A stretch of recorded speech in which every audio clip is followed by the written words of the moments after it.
It's USA MVP. I'm here to talk about boxing. I'm here to talk about a topic. What's your and I want people to leave your comments. Tell me what you think. I want this to be an engaging conversation.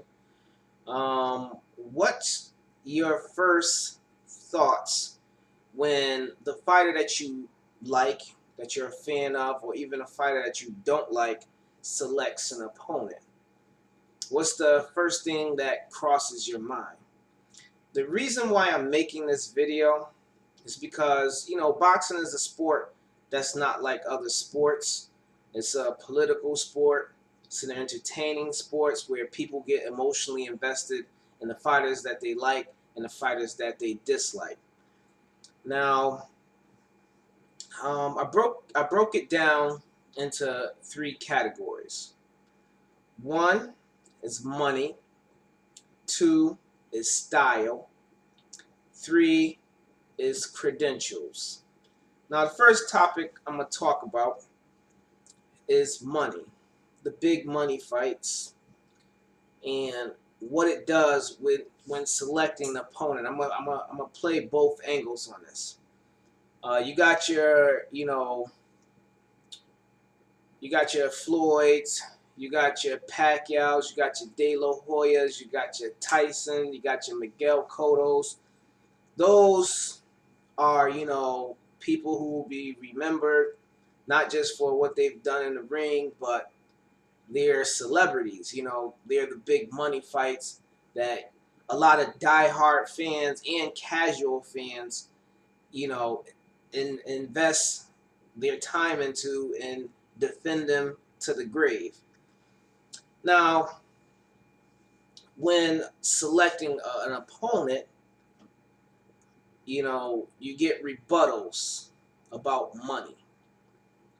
You could say, let me use an example. Floyd fighting Canelo Alvarez. We all know what that was. I personally didn't see Canelo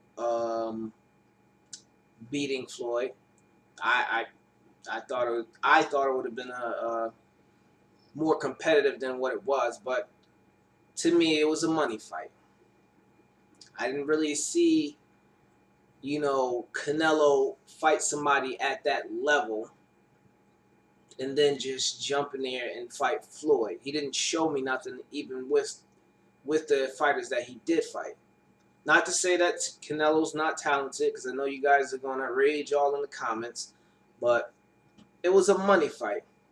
So, when selecting opponents, people, you could be like, okay, Floyd could fight Sean Porter, who I think would be a great matchup to fight Floyd. Oh, Sean Porter, he doesn't have a fan base. It's not a lot of money. He's not a draw, or all this nonsense they will say. It doesn't make business sense. And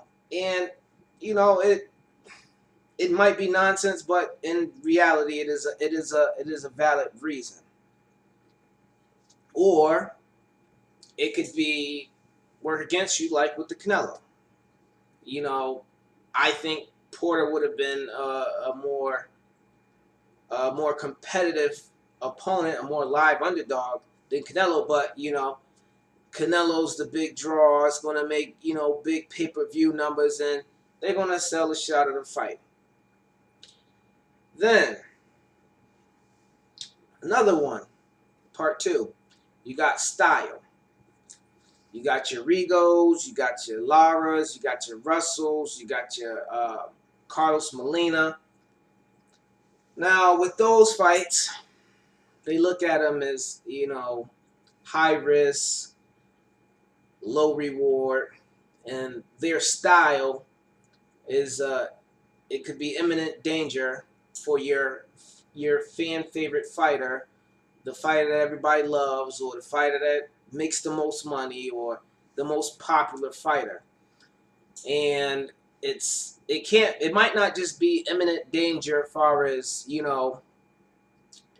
he's gonna knock him out, or he's just too talented wise. It could be, he might just be a danger of beating you on the scorecards.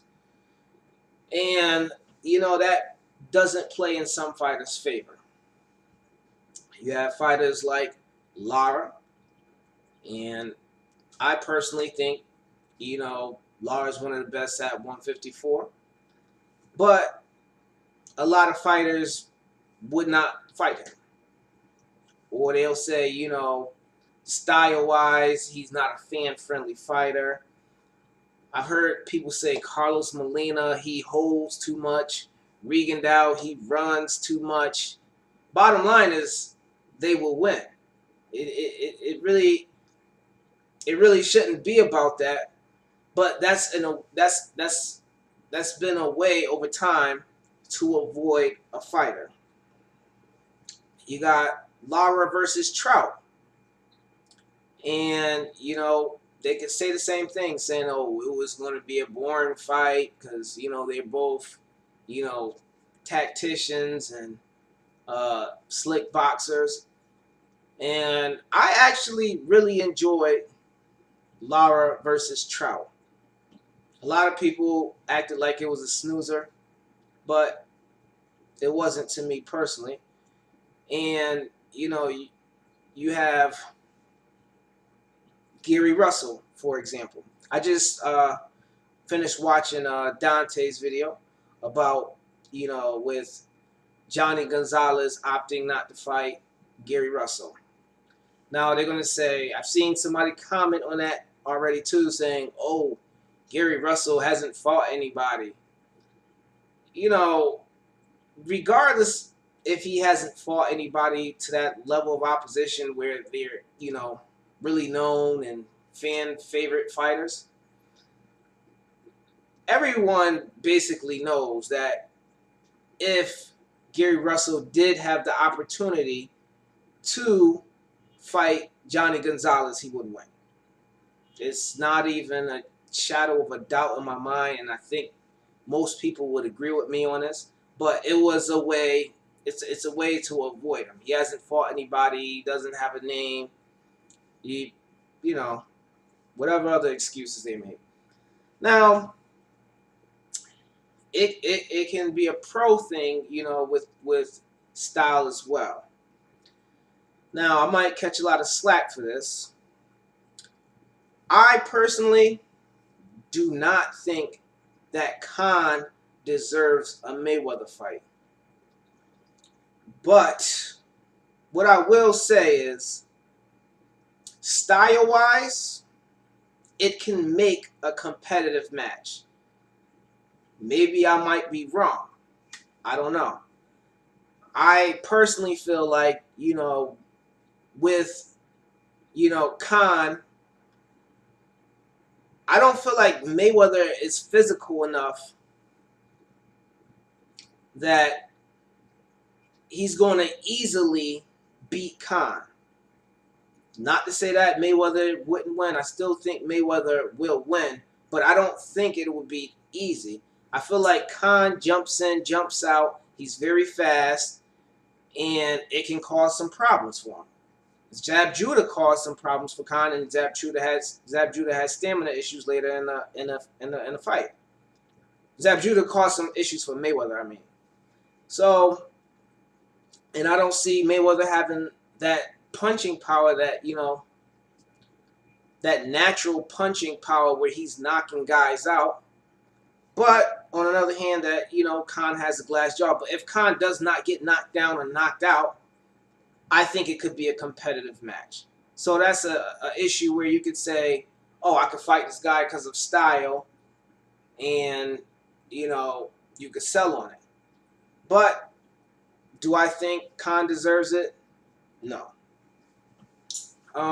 Speaking of Khan, credentials. Who you fought in your division? This is the last topic. Who you fought in your division? What big names you fought? What hard, tough guys you fought? And in the fashion that you beat them.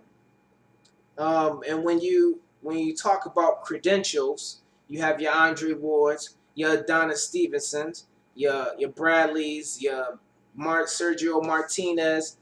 These guys, to me personally, and I know it's all everything with boxing is debatable, but Andre Ward, he fought in the Super Six. He fought just about everybody, there at 168. He fought Frach. He fought Mikkel Kessler. He's fought Arthur Abraham. He's fought anyway, I can't remember all the people he's fought, but he's fought a lot of people. You got Stevenson. He just fought 4 times last year. You got Bradley. He's fought Manny Pacquiao. He's fought Juan Manuel Marquez. He fought an undefeated Lamont Peterson. He fought an undefeated Devin Alexander. He fought Provatnikov when Provatnikov was unknown, and Provatnikov gave him a hell of a fight, but Bradley stood in there like a champion, and he held his ground. It might not have been as impressive, but he fought him, and now Provatnikov is looking like one of the top threats. When selecting an opponent, what do you usually hear as rebuttals? He hasn't fought anybody. Well, he didn't fight. He didn't fight this person. What else? He hasn't fought anybody at this division. He hasn't moved up. You get all type of crazy mess. And I think with credentials, it keeps a lot of prospects from prospering.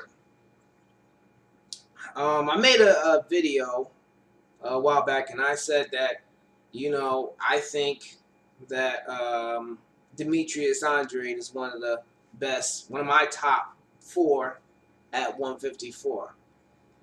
And you get comments saying, oh, he hasn't fought anybody. And I said, personally, I'll say it on camera, I think he could beat Canelo Alvarez. I think he could beat a lot of the guys at 154.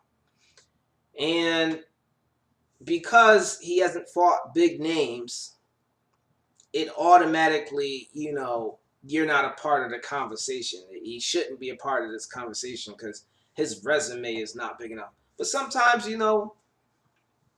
skills that you can clearly see can put you in that conversation. That's about it. About to wrap it up. Don't just watch the video. Make sure you subscribe to the channel. Also follow me on Twitter at usamvp_boxing. And be sure to comment. Tell me what you think. What's your thoughts? What's more important when selecting an opponent? Is it money?